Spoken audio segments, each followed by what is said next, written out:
Hi everyone, and welcome to another quick tutorial with me, Ranga the Trainer.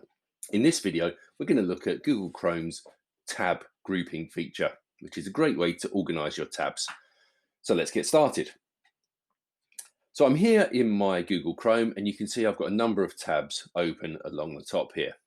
And what I'm going to do is right click on one of these tabs, and you'll see I've now got in Google Chrome the option to add tab to new group. So I'm going to click there, and it gives me the option to name the group. So I'm going to name this group after my Google VIA project, and I'm going to color it purple because that's the color theme for my project. You can see I've got the option to open a new tab within this group.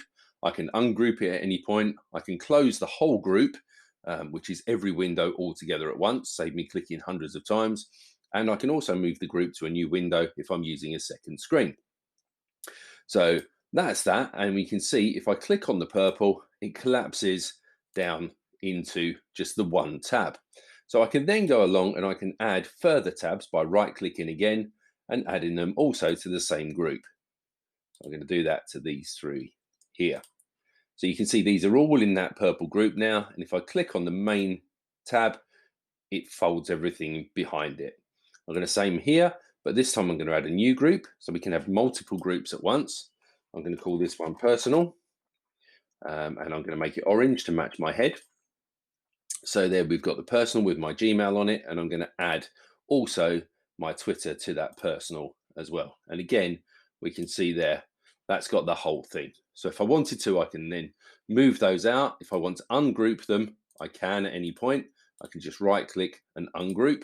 You can see it's no longer part of that tab. Then once you've undone the group, that group disappears. You'd have to recreate it again. But a really useful way to prevent yourself from having thousands of tabs open. And in some cases, as I often see, people with more than one version of the same document open, because they've got so many tabs, they can't see what's actually open already.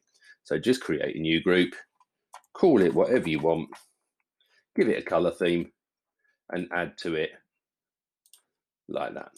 Really, really simple. Okay, give it a try.